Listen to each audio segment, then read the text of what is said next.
You ready? We're ready to go? Okay. All right, well, we'll get started.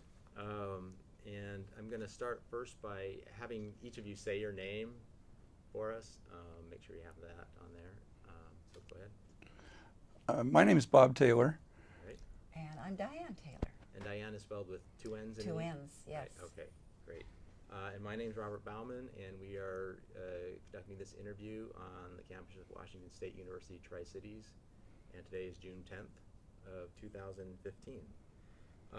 And so if we could start Bob, maybe with, if you could tell us a little bit about your family and how they ended up coming to the Tri-Cities area and when that happened. My father was employed by the the federal prison system. The U.S. prison service. He went to work as a guard at McNeil Island in 1934 for the Department of Prisons, U.S. Bureau of Prisons. There, I'm finally saying that correctly. Mm-hmm. And he started off as a guard and was employed at McNeil Island from 1934, actually until he retired in 1955.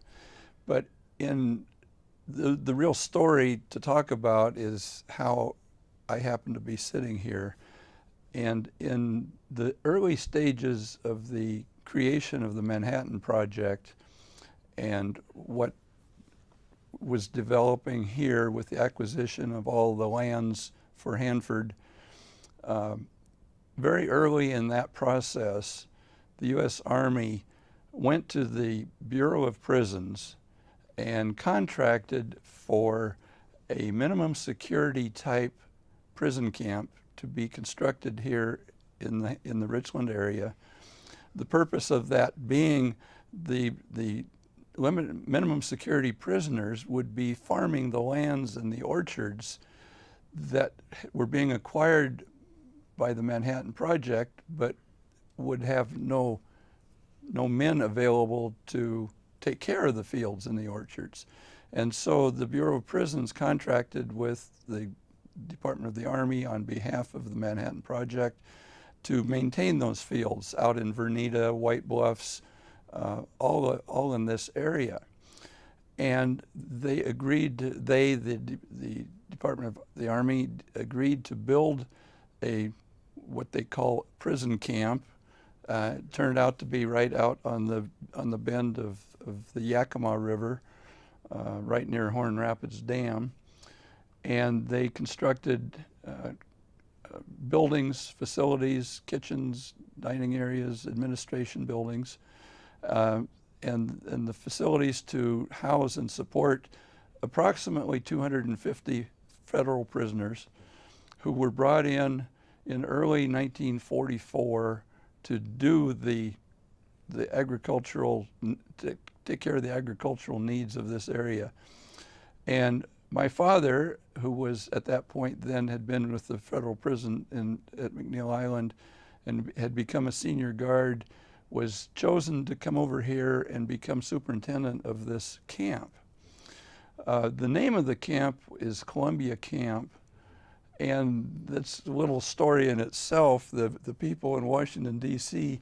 were out here and didn't quite know the geography.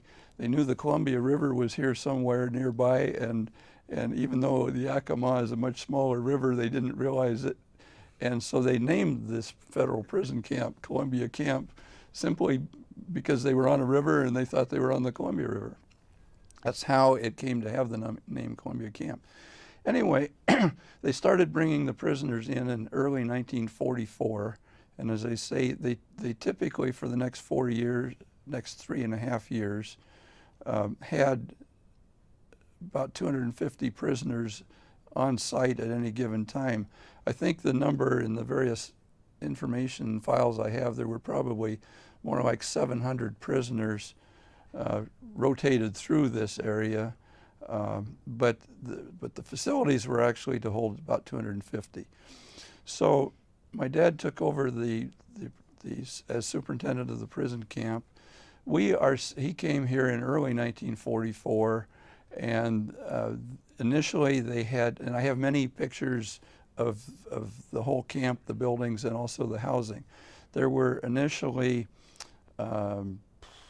16 Quonset huts that were built out there for the initial officers and their families to move in. At the time he came, those were the first. We moved in here actually on D-Day, 1944, June 6th, in the middle of a major windstorm. My mother, who was born and raised in Western Washington, to arrive here in those kind of conditions, I don't have to say that we had no air conditioning, and fans weren't even really very available. We moved into a Quonset hut. We ultimately, by the next spring, the Army, the prison, built 8 more fancy housing. They brought in prefabs, the basic 609 square foot prefab that everybody in Richland's familiar with, of which there are still hundreds of them. That was the new fancy housing, and my dad, as superintendent, was able to claim the first one in the row next to the administration building. So in the next spring then we moved into a prefab. Again, I have lots of pictures, family pictures of our housing. The kids, we were bused into Richland. Initially we all went to Sacagawea the first year we were there, and then when Jefferson Grade School opened in the fall of 45, we all went there, switched over there.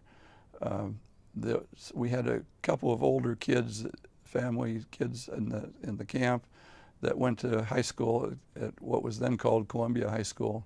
My mother was a teacher, actually ended up teaching at Columbia High School part of the time that we were here. So as families living at Columbia Camp, we were bused into town, pretty much bused back home, and we played as kids. We played in the heat of the summer and cold in the winter, and just pretty much in the desert surrounding the camp out there. The camp itself existed from early 1943. In early 1947, the U.S. Bureau of Prisons and the U.S. Army started writing back and forth, corresponding about the continued need for the maintenance of the orchards and the fields, and ultimately decided that it wasn't necessary anymore, and some of those fields ultimately were left to go, and others were maintained, I guess, in other ways. In the files that I have, my dad's files, I've got a tremendous amount of correspondence between he and the officials in Washington, D.C., the Department of Army. I've got a synopsis of what all was done during those periods of years. I have interesting files about prisoners and some of their experiences in managing them as agricultural workers, how they got them to work every day, how they kept them fed every day. There's a lot of material in the files that I have of my dad's about that sort of thing. There's a lot of information about the contract itself between the U.S. Army and the Federal Bureau of Prisons as far as payment of fees and expenses, and also the type of crops that were harvested in volume and in prices and that sort of thing. It makes for very fascinating reading to learn, to have this kind of information available to me about what went on out there. Then ultimately in the fall of 1947, I think we were about the last to leave as a family. We left in November of 47, and basically the place was abandoned. I have, again, in the files, there's information about dismantling the camp and sending knives and forks to Leavenworth and dishes to somewhere in Arizona. So there's a lot of very detailed information about the camp. But the long and the short of it is that the camp existed for those 3.5, almost 4 years, and very, very, very few people anywhere even know about it. The families, the other families were rotated to different jobs. We were, 3 or 4 of the families went back to McNeil Island, others went to Arizona, Leavenworth, other federal prison camps, and everybody just went their own way, and nobody was left here to even be a historian for what all went on.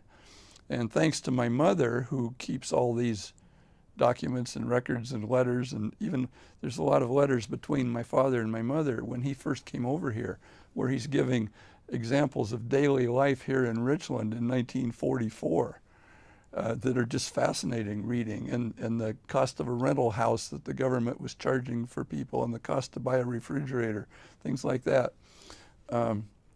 So it's really fun for us to be able to come and sort of make some of this information available as to what Columbia Camp was all about.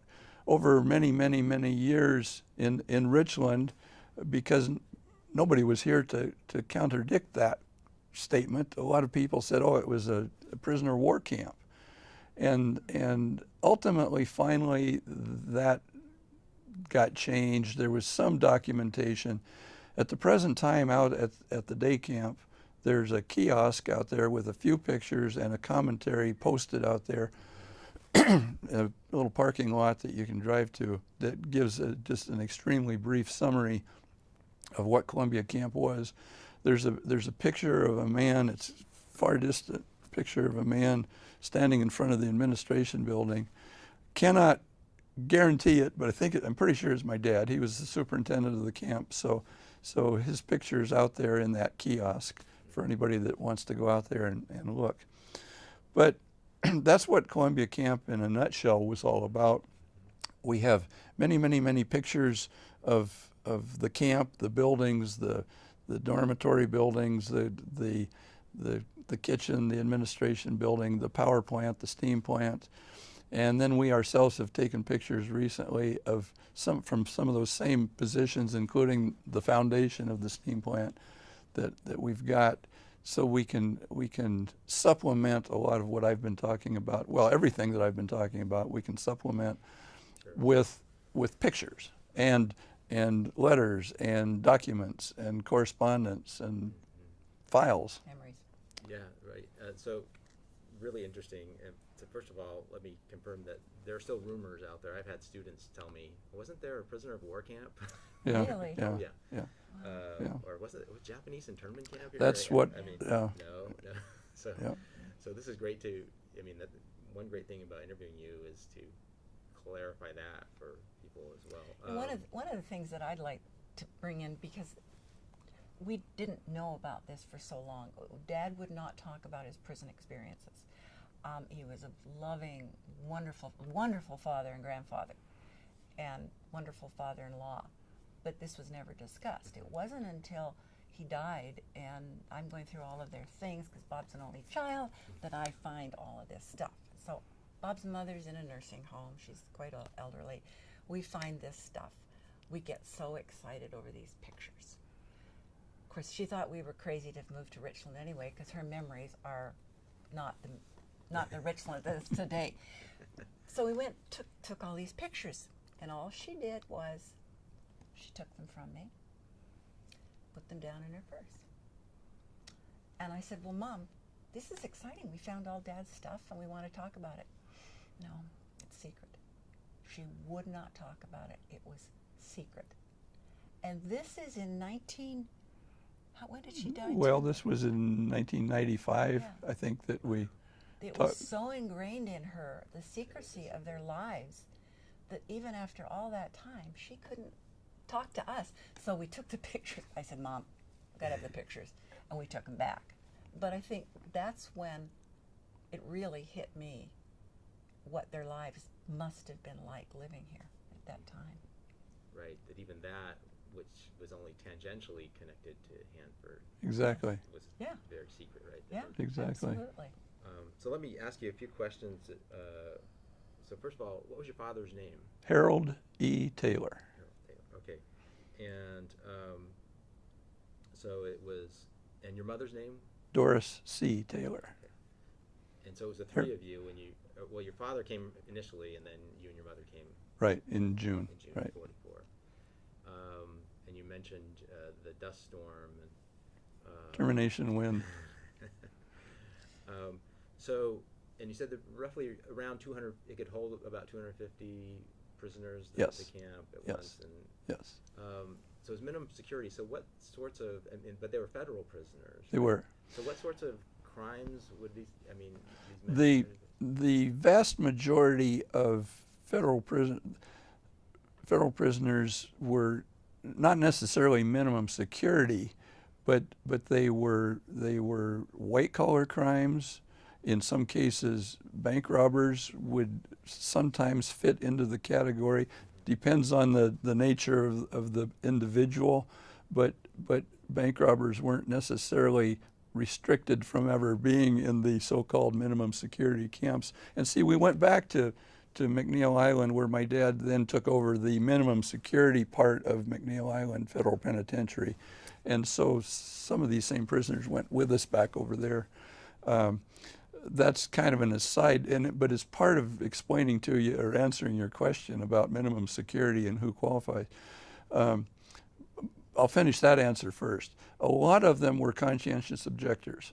Okay. And in fact, there's correspondence in the files where prisoners would be sent here to Columbia Camp, but they were always, the conscientious objectors, they were always being monitored, talked to, perhaps convinced that it would be to their best interest if they would say, revoke their claim to being a conscientious objector and go back and join the Army and basically reinvent themselves in society.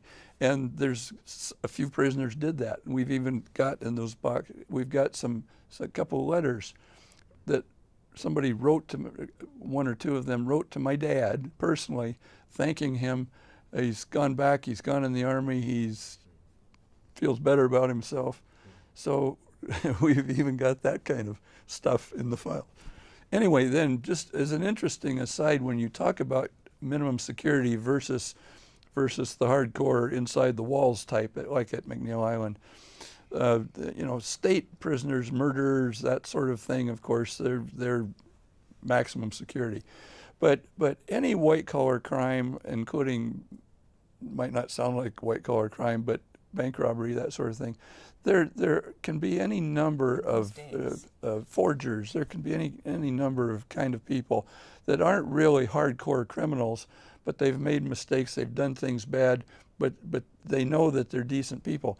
And these are the people that even on McNeil Island, again, same as here, they would stay in a minimum security area and do the weeding, doing the gardening, doing the orchards, doing the fields, like over there, like they were doing here. My dad is superintendent of the camp at McNeil. We had kind of a beautiful estate, ranch home estate with about 1.5 acres of rockeries and gardens and rose trellises, and we had 5. As a kid, I never mowed the yard. I had 5 prisoners that we did, the family did, that took care of our yard and our place. It was kind of a strange childhood that I had, but that's what minimum security means, that they could be trusted. They were called trustees, as a matter of fact. And so, about how large of staff was there working at the camp? Here at Columbia Camp, there were 24 with families, and then there were another 10 to 12 that lived in Prosser, Benton City, some right here in Richland that would come to work. But there was less than 40 total staff, 24 of whom were on site with families. Tell them the story that you were telling me about Dad writing a note about getting these guys to come in when they were on Sunday for roll call. Oh, it was just one of the notes, one of the memorandums to his officers. in the files that I read. It's something to the effect. No, I guess it was a memo to the entire camp, to the prisoners and the officers, and it's just kind of a tongue-in-cheek. That it seems to be hard to get prisoners to make bed call or duty call or account for themselves on the weekends, because they and it's just kind of an interesting the way he wrote that you know, even on the weekends they still, after all, are prisoners and have to account for themselves. They actually only had I think it was 3 escapes. Nobody actually ever fully totally escaped. They had 3 that walked away, but they were caught along the river on the way to Benton City. So that was part of the minimum security idea, is that they weren't particularly threats. They knew they just needed to serve their time and get out, and so they weren't trying to break out. And where could they go? That's Yeah. the desert. There's no transportation. That's one of the stories Dad did tell me about. The Yeah, 2 of the yeah. guys walking to Benton City, and of course, they didn't get there because there's nowhere to hide.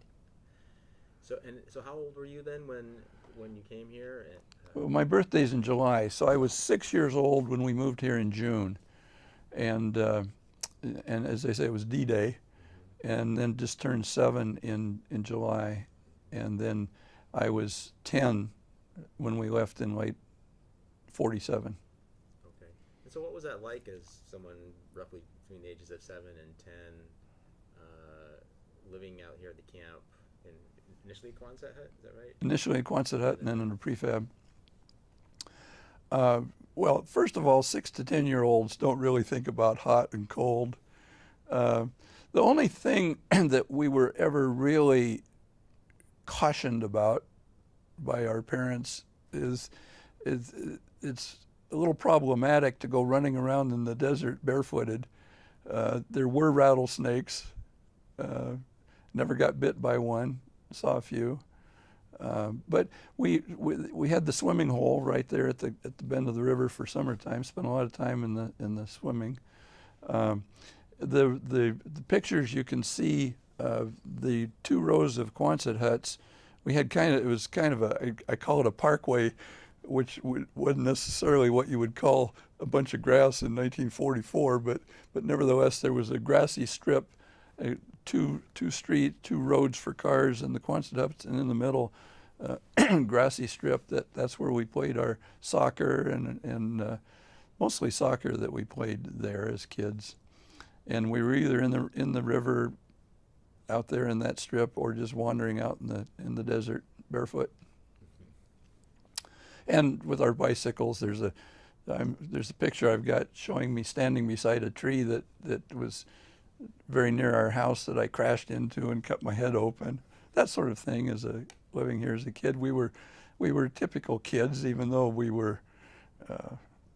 In fact, my entire life growing up was always subject to prison service. We lived on McNeil Island, which was, when we went back, I mean, my grade school and my high school years, I went to school in Lakewood, Tacoma, Clover Park High School, but we still lived on the island. We had to catch a prison launch back and forth every day. As kids growing up, none of us ever had the typical life experience of just walking to the store, walking to the theater. You know, we didn't live on Swift and could walk down to the village to the theater. We never had those kind of experiences. Speaking of the theater, we did get to come into town. Our parents would carpool or whatever, and we'd come into town to the Hopalong Cassidy, Tom Mix movies on Saturday afternoon at the Village Theater here in Richland. But it was never anything we could ride our bike to or walk to. Mm-hmm. Yeah, I was going to ask you about that, getting into town and how often you were able to do that, and what was the town of Richland like? What sorts of memories do you have? Well, it was. I mean, you've got all the pictures as a historian. You know what Richland basically looked like in 1944, 1945. It was it was like that. I mean, we came into school.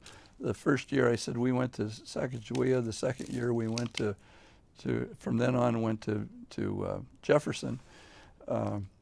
We had we would become friends with kids in the class and do things with kids in the class, but it was always more difficult. I was in Cub Scouts. My dad would have to drive in to make separate arrangements to go and some of the other kids out there as well to come into the Cub Scout meetings. One of my memories, and I'm not sure why, but one of my memories was one of the girls' parents had, and it I don't quite understand it now, but she had her parents had, I can't say they owned, but maybe they did, a large enough piece of ground that she could ride her horses. And I remember some of us, and it was like right here. It was straight north from Jefferson that we would come out of town, although not very far, and ride horses out here in the open prairie. And it might have been right here, I don't know. But we were able to socialize to some degree with the kids in town. But again, one of the things that I have to say, it's like my mother, even as kids, we talked about secrecy. I mean, we were instilled with absolutely every bit of that, just like the adults. We absolutely were. And it was just a way of life. So we didn't question it. We didn't try to violate it. Everything was secret. So you didn't talk to anyone about the camp at all, really, or anything like that? Just that we lived out there, and that was all. Right. So did you know what Hanford was? What was going on No, at all? not until the bomb was dropped in the paper. The paper headline right here in Richland. That's when we knew what was going on. I mean, we were the road now as you go out there is not the same road it was then. What is Horn Rapids Road, which comes across wherever we are, comes across. That was the road that we came in on. So we came in a little further north into Richland than we do now, where the intersection is. And so right at that corner right there was the beginning of the camp, the trailer camp, where so many people were living, and so many of the kids in school with me were living in the trailer camp. And there was a wire fence along the road, and so we just knew we were outside the fence and something was going on the other side of the fence, but we didn't know what it was until the article came out in the paper. You mentioned, so the prisoners, were they get transported then to different They were fields, bused. to different farms then to? There were I think as I recall in reading the files, there were sometimes as many as 10 different gangs or groups, for lack of a better term, that were bussed out to the various sites. And that's part of what's in my dad's files, is just the logistics of taking, they called it dinner then, lunch out to feed everybody at lunchtime. And just the difficulties of that sort of thing in running this prison camp, because some of them out in Vernita, for instance, they basically had had to leave with the lunch service right after breakfast to get it out there, and because the road was not great going out to Vernita from here. The road that we drive now and think nothing of was basically just a dirt road in those days going out there, because the paved road bent south and went to Benton City when you go out that way.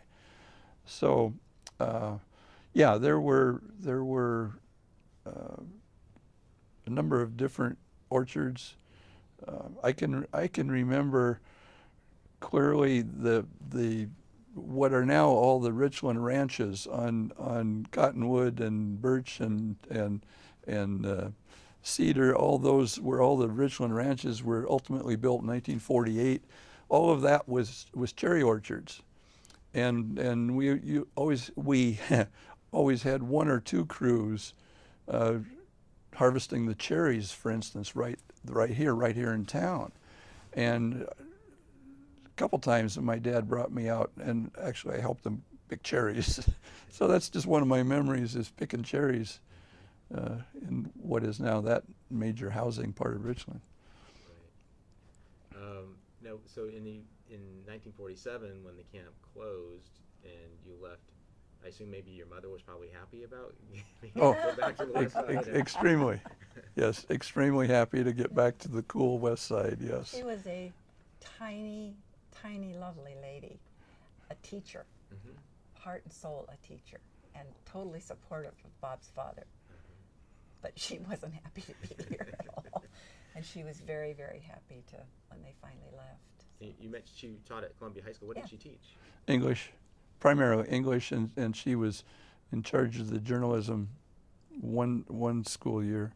She had to quit teaching, though, because of her duties as, and the words are, official hostess of the camp, which is really interesting. She organized bridge activities, social activities to keep the wives that were thrown out here in the middle of the desert happy. Because, of course, they weren't working, very many of them. So she worked that first year at Hanford, and then she quit and was kept busy keeping keeping activities going on for the women and children. About how many, were there a lot of children around your age that you were able to play with?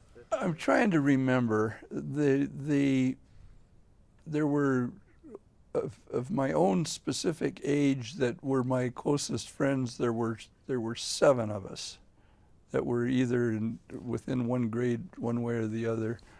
I think there were some older kids that came into high school. I think our bus, I think there were about a total of 12 or 14 of us rode the bus into town. There certainly weren't 2 kids in every household of the 24 officers that worked there. Some of them were more senior and kids were grown and gone. So did you have your own bus then that would just take a group of kids from the camp? I guess we must have. That there was just a bus that came out and got us and took us back into town. There was nobody else to pick up. And do you remember how you felt about, first of all, coming here? Do you have any memories of that? And then when you left in 1947? I certainly had at age 6, everything in the world was exciting to me. I think I mentioned earlier that, heat and wind, that sort of thing, didn't really mean much of anything to me. I have no recollection of being upset about being here, other than knowing that my mother was upset about being here. I liked it here. I had good friends. I was kind of disappointed to go back to McNeil Island. 3 of my closest friends at camp that were out there too. Let's see, Kenny and Jerry and. Were they out there then? Yeah, there were, I think, 5 of us actually went back to McNeil Island. So at least I had my friends going back there with me, Right. which made it, better. And then it was exciting. We had a very, from a prefab in the desert, we went back to a fairly palatial estate that we lived on because of my dad's position. So I liked that. And then that next year I started junior high at Clover Park, and so starting then I went back I rode the boat to Stillicum and caught the bus to school, and then I was off on a whole nother part of my life. But as far as I think I'd say I was probably happy to be leaving, but not the way my mother was happy to be leaving. Well, I think it was a pretty idyllic childhood for kids like this. They've got the free reign of the desert within reason. They've got the swimming pool. Nobody was worrying about jumping into the Yakima River, and they had friends, and they'd go into the movies.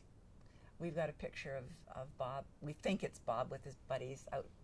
There was a picture in Richland years ago at the post office. There was a little museum. Sort of type display of. Yeah, and there's a picture of the kids outside the Uptown, not the Uptown, the Old Village Theater. We're pretty sure he's there.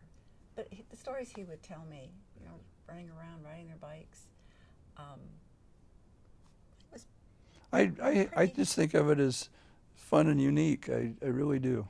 What about the stories about Dad and the baseball field? They had a baseball field there for the prisoners, Oh, at the camp. for their recreation, and Well, that was their big activity on the weekends. They had a very nice ball field. Again, there's pictures of it there outside of the administration building. And my dad was a good guy. He was for somebody in 1934 to survive as starting as a prison guard at McNeil Island. Those were tough times. Those were really tough times.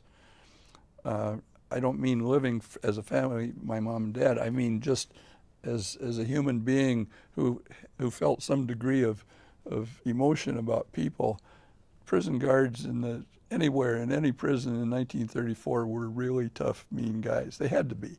So but when he came over here, he really, and it shows in his correspondence, he really had a lot of humanity and caring, and he ran a really great camp here, and has lots of letters saying so from people, from superiors.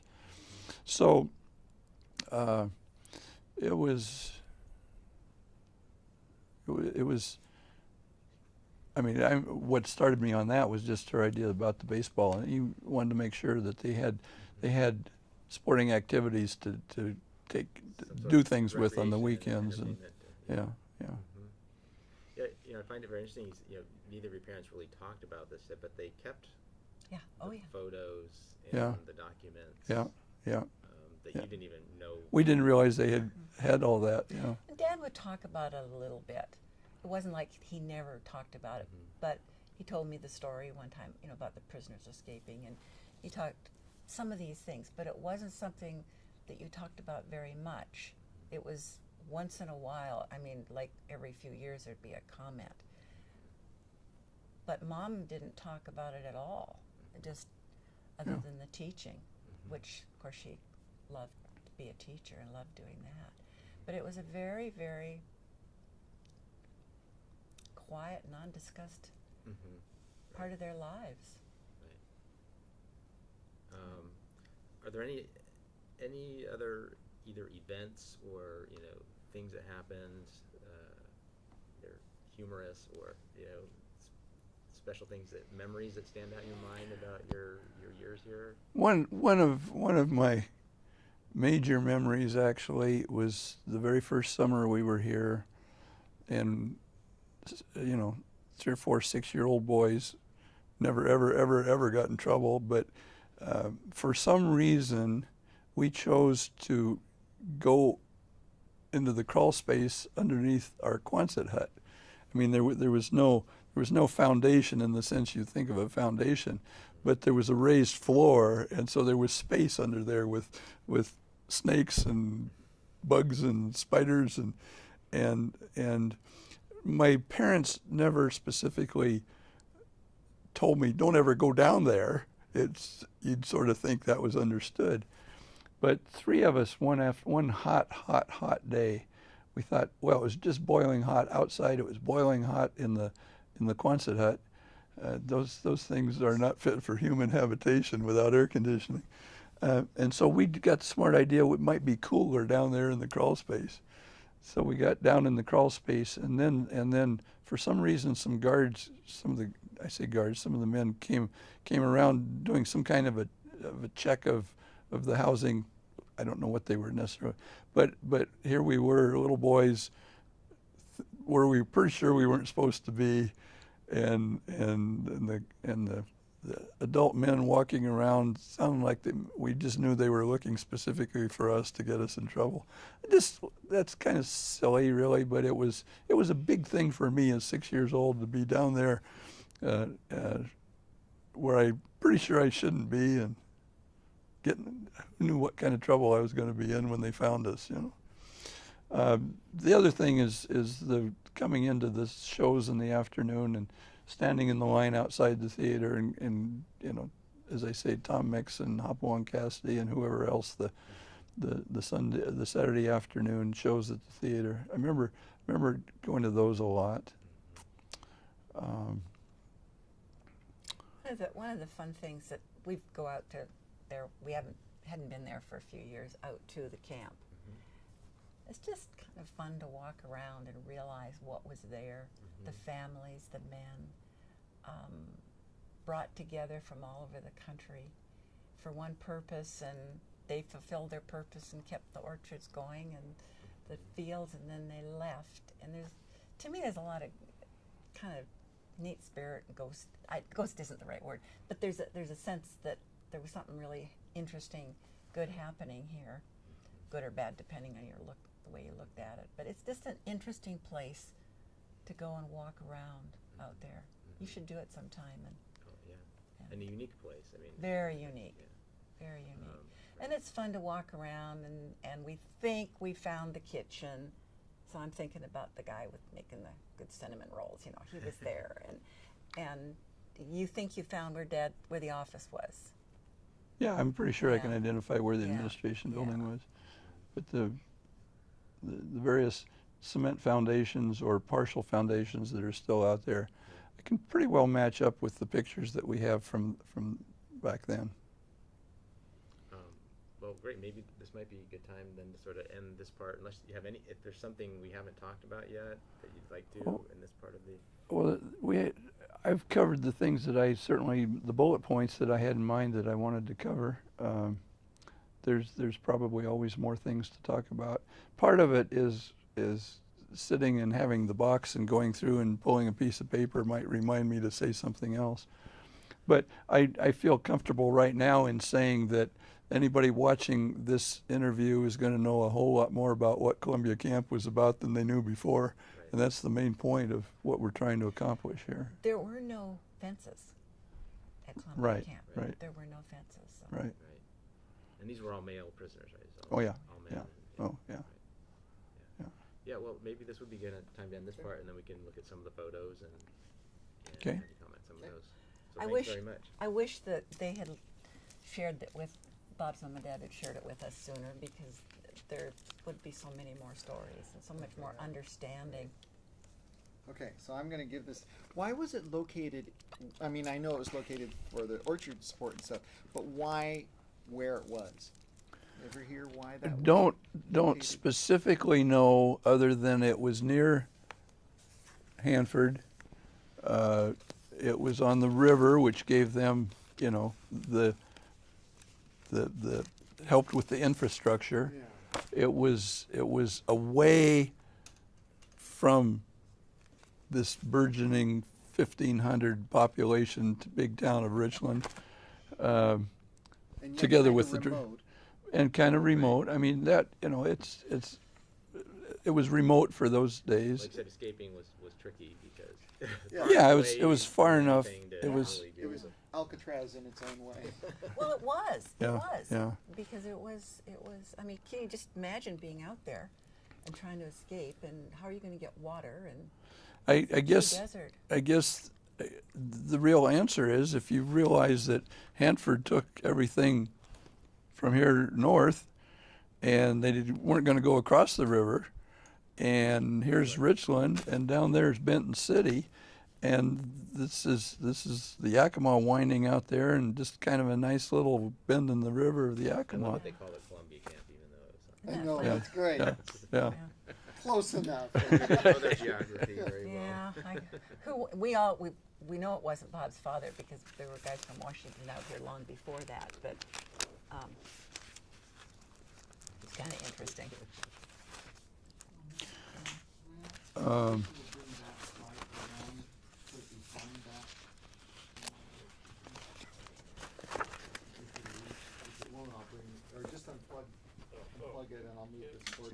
Just got one minor issue. I'm just seeing if anything's.